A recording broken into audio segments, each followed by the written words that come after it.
Տնտեսական, ներդրումային և ենթակառուցվածքային համագործակցության ամրապնդման նոր ուղիներ Հայաստանի և Եվրոպայի միջև։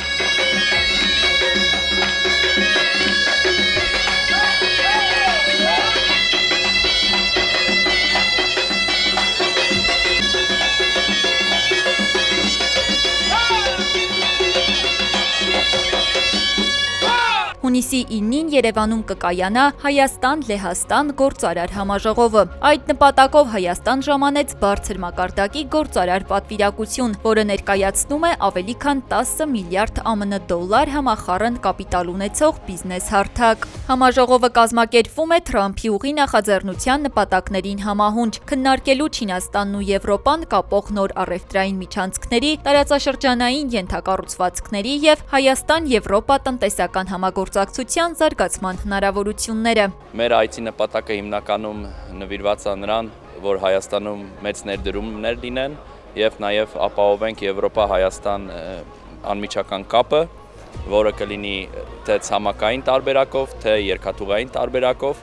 քանի որ մեր երկիրը սպայդրության ունի մեծ խնդիրներ արտահանման հետ, քանի որ ունենք ընդհանրապես մի լծակ, որը որ այս սպայդրության շատ հստակ ուժեղ փակվել է, մենք փնտրում ենք այլ ընտրանքներ, որ կարողանանք մեր ապրանքները արտահանենք Եվրոպա։ Համաժողովի կազմակերպիչներն են Հեյվեյ գրուպը, Պրեքդոսի Էրպերը և Մանթաշյանց գործարարների ակումբը։ Ընդհանուր համագործակցությունը մեկ հարկի տակ կհամախմբի լոգիստիկայի, արհեստական բանականության, վերականգնվող էներգետիկայի, անշարժ գույքի, առողջապահության, ավտոմոբիլային արդյունաբերության, ֆինանսների, շինարարության, տեղեկատվական տեխնոլոգիաների, արդյունաբերական ավտոմատացման և միջազգային առևտրի ոլորտի առաջատար ներկայացուցիչներին։ Պատվիրակության կազմում ընդգրկված են Եվրոպայում, ԱՄՆ-ում և Ասիայում գործունեություն ծավալող խոշոր ընկերությունների սեփականատերեր և ղեկավարներ։ Մենք լավ ենք հասկանում այն մարտահրավերները, որոնց Հայաստանն առերեսվում է, քանի որ Լեհաստանն էլ անցել է նման ճանապարհով և կարողացել է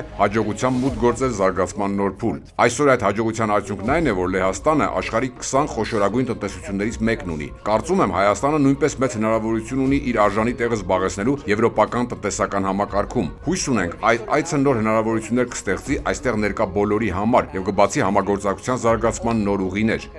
And this is my second visit in Armenia. Սա իմ երկրորդ այցն է Հայաստան։ Մենք այստեղ ենք շուրջ 40 գործարարից բաղկացած պատվիրակության հետ, որովհետև տեսնում ենք լեհական եւ հայկական բիզնեսների համագործակցության զգալի ներուժ։ Ցանկանում եմ հաջողություն մաղթել մեր գլխավոր գործընկերներին եւ հույս հայտնել, որ Լեհաստանը կամուրջ կդառնա Հայաստանի համար Եվրոպայի եւ այլ երկրների հետ արդյունավետ գործարար կապեր զարգացնելու ճանապարհին։ Մասնակիցների թվում կան գործարարներ եւ ընկերությունների ղեկավարներ, որոնք համագործակցում են այնպիսի համաշխարհային բրենդների հետ, ինչպիսիք են Amazon-ը, BMW-ն, Ferrari-ն, Tesla-ն, Microsoft-ը եւ այլ խոշոր ընկերություններ։ Jestem tutaj już drugi raz, ponieważ Armenia ma bardzo dobrych informatyków. Շատ տպավորված եմ Հայաստանի ընդունելությունից։ Ես այս երկիրը դիտարկում եմ տեխնոլոգիական հանգույց, որտեղ կան շատ պրոֆեսիոնալ ծրագրավորողներ։ Շատ ուրախ կլինեմ Հայաստանից գտնել գործընկերներ, որոնք կարող են եվրոպական ընկերության համար աշխատանքներ վարել։ Համաժողովի օրակարգում ընդգրկված է նաև Նայրիտ արդյունաբերական գոտու վերակառուցման, արդիականացման և զարգացման հեռանկարների վերաբերյալ քննարկում։ Համաժողովի ընթացքում նախատեսված են ոլորտային քննարկումներ, ներդրումային և գործարար հնարավորությունների ներկայացումների, ինչպես նաև B2B հանդիպումներ, նոր համագործակցությունների և համատեղ նախագծերի ձևավորման նպատակով։